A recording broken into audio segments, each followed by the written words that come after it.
sa Ilocandia at Cordillera. Higit 2 dekada ng pinagkakatiwalaan. Ito ang radyong pambalitaan ng Tiradpas Network.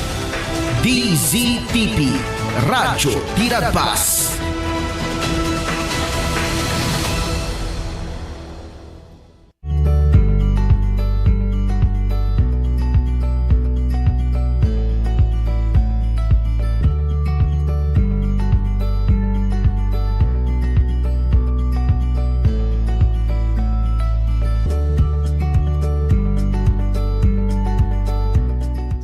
Nga bigat, kadagiti listeners can viewers ti programa Amwen Tayo, iti Philippine Information Agency Ilocos Sur Information Center. So siya ni Joya Kimuyog, kat ita makadwa tayo ni Sir Wendell Botacion, manipod ti Technical Education and Skills Development Authority wano TESDA, so nakat supervising TSD specialist. Kat Sir, kung mablao tayo man, kadagiti listeners can viewers tayo.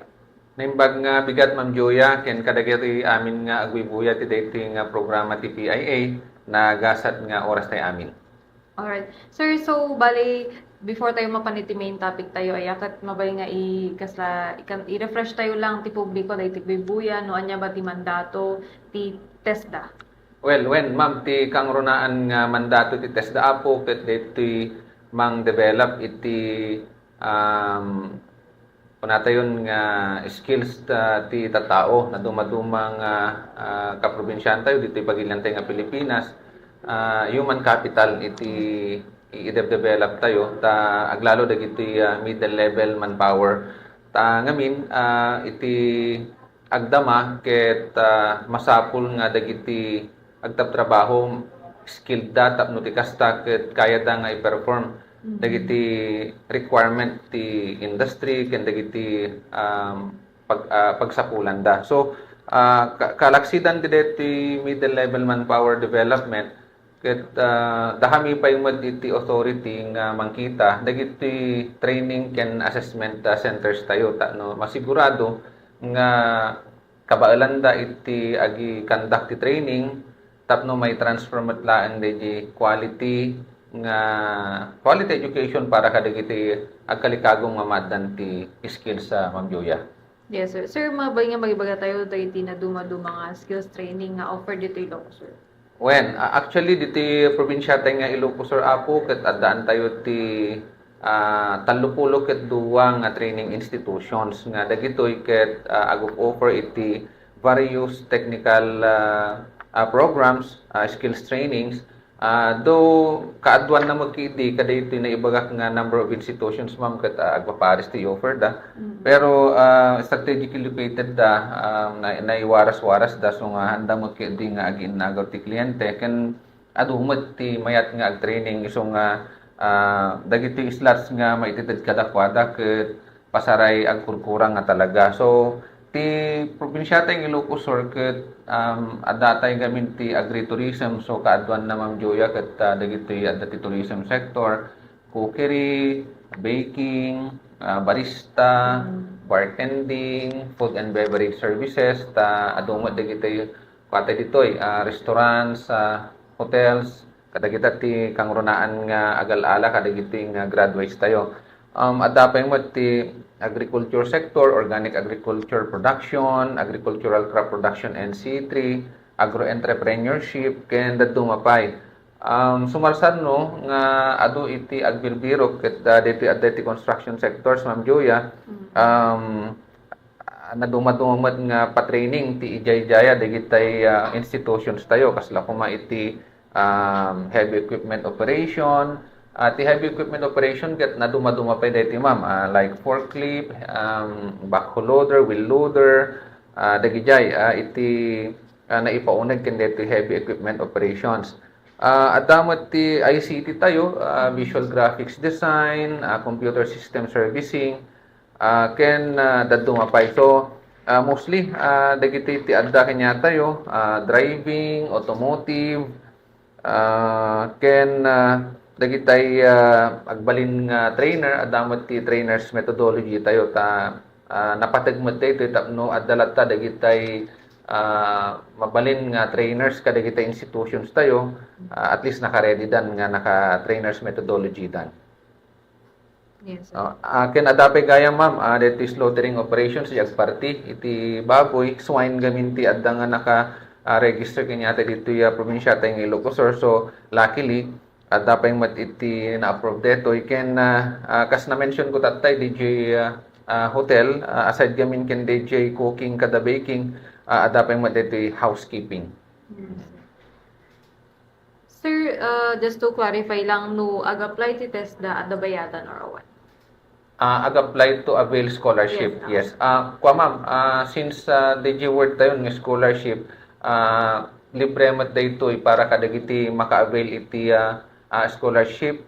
Wan apo iti bayadan nyo, kahit nasawen, free di training. Ken mandatory tumad di assessment. Assessment ti awag tayo ma'am diti kasla ko final examination tano makapasa ka di assessment digiti tiyempunan nga ma-issuean kan tumaten DJ national certificate or depende nun nga level at the level 1 NC1 NC2 NC3 libre apo ken kalaksidan data agtultuloy pa yung matlaeng DJ component ti pa-training tayo nga libre nga adda allowance na 160 pesos per training day. Dagiti ti na-incorporate dito yung ti scholarship tayo, Ma'am Julia. Yes, sir. Sir, pwede na mag-go. Sir, i-kwa tayo man ti publiko, no? Kasi ano ti process na ti panag-apply ti scholarship? When, apo, actually, ti TESDA kuna tayong haan nga kas ka-formal kadagiti dumang nga branch ti government tayo nga ada iti educational sector like DepEd Kenched ada DJ kuna tayon nga regular nga susurutan da nga school year TESDA gamin na po ket as long as ada iti approved nga allocations mangrugi ti training ken hanmet nga isut ti DJ naririgat nga requirements ti sapulen mi. In fact, Ma'am Julia, ti TESDA ket ti primarily DJ age requirement 18 years old as much as possible. Do adda DJ kamin may isang adda dagiti dumang scholarship windows like special training for employment program nga as young as 15 years old ket mabalindan nga ag-avail. So depende ano adda kayo ti construction ket i-require tayo matidang awan ti sakit da kasi dito'y panag-training da pailaan ket kuna tayon nga may kanag dati init so as much as possible ket they are fit to undergo training no haan matlaeng nga agka problema while undergoing training bahagit din od digijay health issues nga anda nga mabalin gayam iti ag-undergo ti training under the sun. So, ken DJ commitment da, Ma'am Julia, nga mang turpos kasi once scholars done, ket masapul nga 80% ti training duration nga ipalpas da. So, no DJ total training duration at least 80% no ti kasta ket ma-consider da nga graduate. Considering adun dagiti mayat so idaw dawat MMPS medyo commitment nga ipalpas da nga talaga tigamin pagawatan mi once nga nag-undergo dan ti training nag-apply da kinyami masapul da nga talaga di skills so dagiti pampanunutin mi ket na masaktan kam launay no after 1 week ket handa nga kayaten. Siyempre, adun dagitay na-reject tayo nga agnayangay, pero so that nakauna, nakapasa iti kompleto nga requirements. And then suddenly, back out da. So, sayang di slot. Hantay yung matin ma-fill upan. So, ti kangrunaan na, may subbinton jay National Treasury dagiti budget. Doon at duma, dagiti jay utilize ko natin, dagiti dropouts, dagihan nga nakumpletong slots tano dat duma Ma'am Joya for example di may isang institution 25 ti na approve nga slots dang marigatan dan nga talaga nga mangpunno ket masapol nga gi-start dan dapay kurang na nga 2 talo so DJ igudan ang remained unutilized DJ talong slots Duma dagi accumulated gamin nga amount na dejayen iramidan to i-requestan tayo manenti training program kadagi unutilized fund pagtitipunan tapno barbareng no maaprobaran ta makapag-create tayo manenti additional nga training program. Yes, sir. Sir, DJ, naibagam na tayo nga training institutions. Halos aminan bang LGUs adda per ko no nga answer depende location. Tatta Ma'am Julia, agyaman tanay remind mo dati LGUs, do dagiti training provider tay tatta, adda laeng iti mabilbilang LGU ran. Kasla dito laeng LGU Kawayan, adda ti registered program da nga agi agpatpa-training dati slaughtering operations jagperti dito Vegan City, so nabaybayagan nga adda ti slaughtering operations da ISCC, dagiti ket LGU run by the provincial government.